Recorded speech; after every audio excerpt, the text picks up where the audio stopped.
viva o Partido Comunista do Brasil! 1, 2, 3, 4, 5 mil! E viva o Partido Comunista do Brasil! Agora sim, ó. Eu tô na devolver! Viva a revolução! Viva o PCdoB, o JS! Viva a revolução! Viva o PCdoB! Agora sim!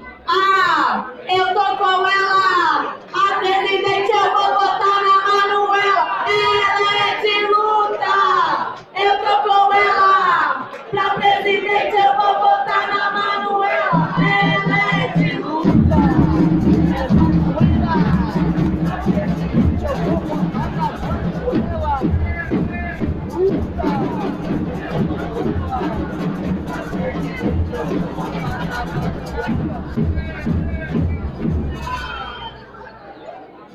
Então agora, gente, então é isso aí, galera. Convenção nós Nacional do podemos PCdoB chamar agora. não mais Auditório a Nereu Ramos. pré-candidata a presidenta da República, mas agora nós vamos chamar a candidata do Partido Comunista do Brasil, Manuela Dávila.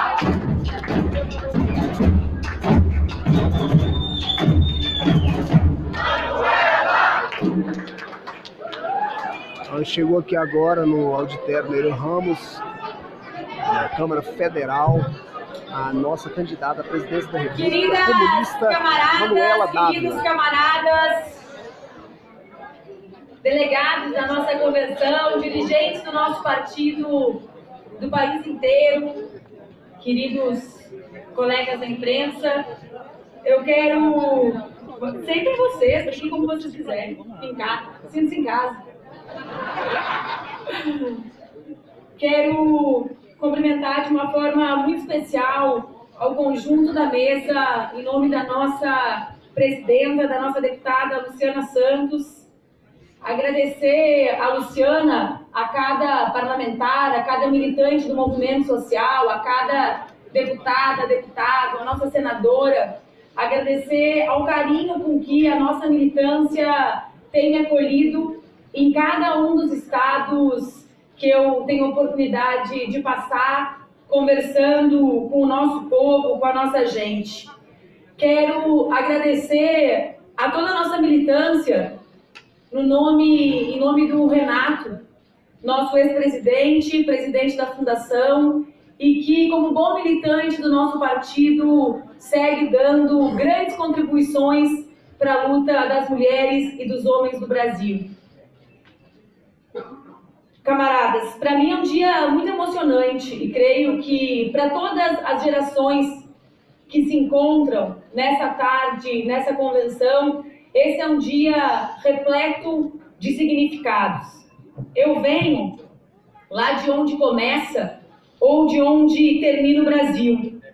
Eu sou uma mulher brasileira criada na fronteira sul do nosso país. Ana Terra, uma personagem de um grande romancista gaúcho e comunista, Érico Veríssimo, dizia que sempre que me acontecem coisas importantes, está ventando. Eu chego na nossa convenção, que é certamente um dos momentos mais importantes da minha vida, mas também da vida do nosso partido, porque essa é a terceira vez desse partido quase centenário que nós lançamos uma candidatura presidencial. Eu chego a esse momento com uma sensação semelhante a essa descrita por Ana Terra. Sempre que acontecem coisas importantes, está ventando. O vento que sopra no mundo é o vento das incertezas, dos perigos, da ofensiva dos inimigos, do aumento da desigualdade. Desde a década de 30 do século passado, o autoritarismo e a violência não se manifestavam com tanta intensidade e gravidade. Fico chocada e creio que todas as mulheres e homens que militam no nosso partido também ficam, com a notícia de que as políticas de não socorro para os barcos de imigrantes do Mediterrâneo foram radicalizadas por governos.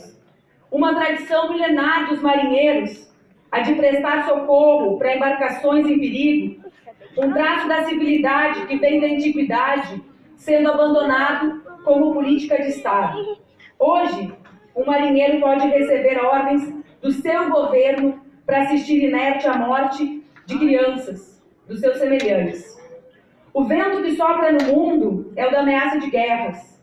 Diante da crise do capitalismo, todos os pruridos do cosmopolitismo, da razão universal, da Europa unida sem fronteiras, do livre comércio propalado pelos liberais, são deixados de lado.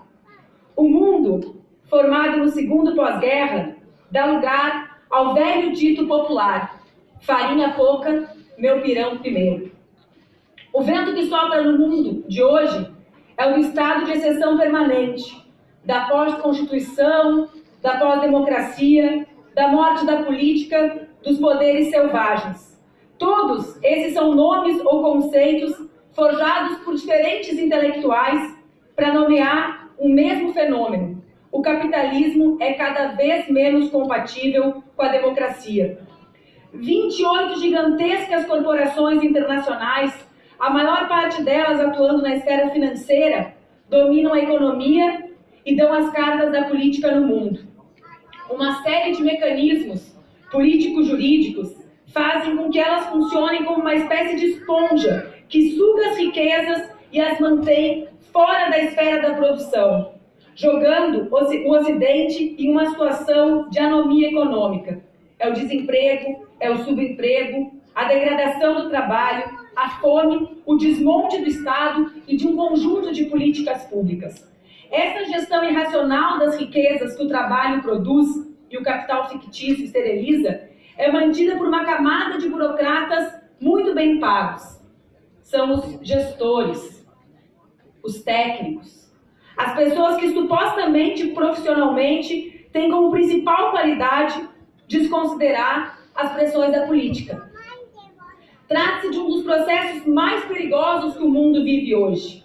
A crença de que a técnica é superior à política. Essa visão é uma das bases ideológicas decisivas do sistema, porque é ela que dá legitimidade à fé cega nas leis do mercado. Se a técnica, que é por definição o campo onde não há escolhas, ela também é o campo onde não há democracia.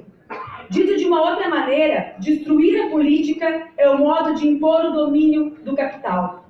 Porque eles não podem mais se dar ao luxo de deixar o povo a opção de mudar, através da participação política e do voto às decisões da política econômica. Portanto, companheiras e companheiros, meus camaradas, a nossa candidatura é, em primeiríssimo lugar, a reafirmação da crença de que as eleições e o processo político são um momento de construção de saídas para a grave crise que o nosso país enfrenta. Nós somos aqueles que nos próximos dias dialogaremos com as mulheres e com os homens do nosso país e diremos que não é admissível abrir mão do futuro do nosso país, que não é admissível deixar de participar do processo eleitoral. Metade do povo brasileiro diz que não votará o que não tem candidato.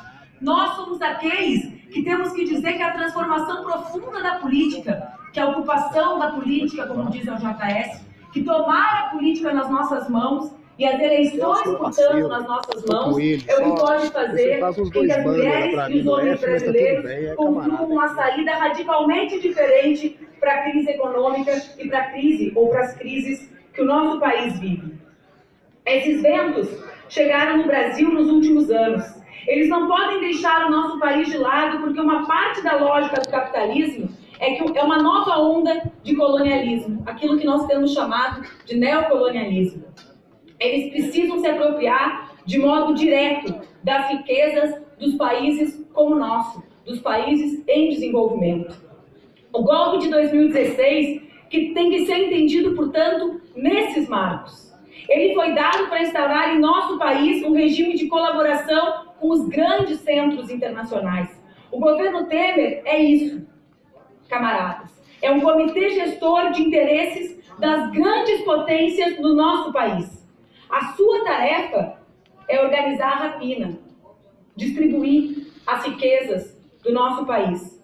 Quando eu olho para os ministros do governo atual, eu lembro daqueles funcionários, e se vocês fizerem esse exercício também se lembrarão, daqueles funcionários na Índia, na Pérsia, na Argélia, que aparecem nos filmes, aqueles personagens que aparecem sempre ansiosos para agradar aos que vêm de fora, aos colonizadores, embarcando as riquezas roubadas pelas metrópoles.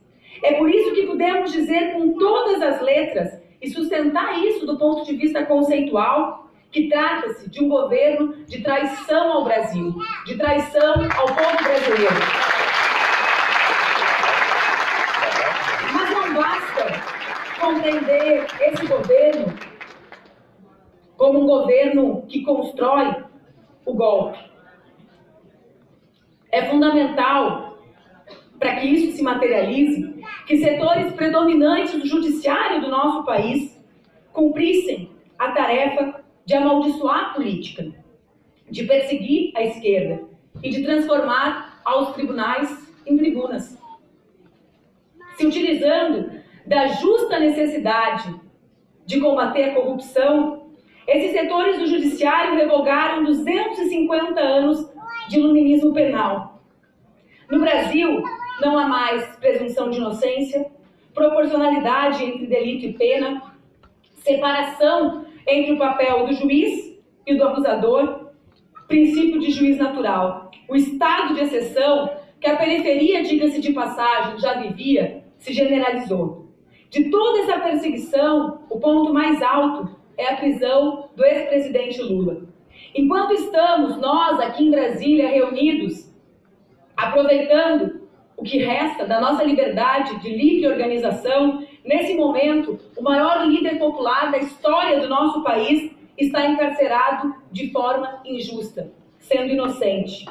Como eu disse, durante toda essa campanha, Lula livre, essa pré-campanha, corrigindo, durante esses 8 meses de pré-campanha, todos sabem, Lula está preso porque lidera as pesquisas. Lula está preso porque solto venceria as eleições. A democracia brasileira está presa naquela cela em Curitiba e é refém de um regime de exceção neocolonial que precisa retirar a Lula de circulação para buscar cumprir o seu papel. É por isso que a nossa pré-candidatura e agora candidatura sempre se somou aos gritos de Lula livre, porque para nós a busca pela liberdade de Lula não representa apenas a liberdade dele enquanto ex-presidente do Brasil, o maior líder popular da nossa história. Representa a luta pela democracia plena, a luta pelo Estado democrático de direito, a luta para que o que nos paute e que valha para todo o nosso povo seja a Constituição Cidadã de 1988. Esse é um novo tipo de golpe, camaradas, feito por um conluio entre o judiciário, parte da mídia, parte do parlamento. É um golpe antinacional. Ele também é um golpe antipopular, porque para cumprir essa cartilha precisa diminuir o Estado, superexplorando os trabalhadores e as trabalhadoras. Daí os cortes que estão acabando com um conjunto de serviços públicos, daí a reforma trabalhista, daí a PEC do teto dos gastos, que ao fim e ao cabo aumentaram o déficit do governo, porque diminuíram os investimentos públicos. Daí os ataques como nunca antes vistos ao Sistema Único de Saúde, daí o ataque à educação, às universidades, seja aos seus orçamentos, seja a sua autonomia, a produção do saber científico, a produção de ciências básicas. O nosso povo, por culpa dessas políticas que são consequências do golpe, sofre um desemprego recorde. Entre desempregados e subocupados, são 25 milhões de brasileiras e brasileiros. É a queda da massa salarial, são as trabalhadoras, os trabalhadores, a juventude deixando a universidade, as escolas técnicas, como em nenhum outro momento da história do Brasil. Mas há também uma terceira dimensão desse golpe. Ele adquiriu, na sua narrativa, um caráter fortemente misógino. É preciso falar sobre isso, porque a desmoralização da Dilma foi aberta a partir de um machismo nunca antes visto, da construção de uma narrativa machista nunca antes vista na sociedade brasileira.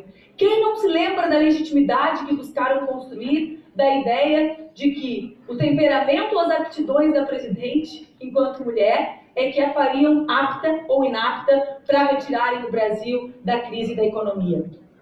Quem participou das manifestações de resistência ao golpe sabe que foram as mulheres já naquele momento que se levantaram mais fortemente. E eu ouso dizer, meninas, muitas meninas. Por isso, e também porque nós sabemos e vivemos as consequências da crise e das medidas anticrise. E elas punem ao conjunto dos trabalhadores, mas punem especialmente as mulheres e aos mais jovens. São as mulheres aquelas primeiras a serem demitidas do mundo do trabalho. São as mulheres com maior dificuldade de se reinserirem com a validade da Emenda Constitucional 95.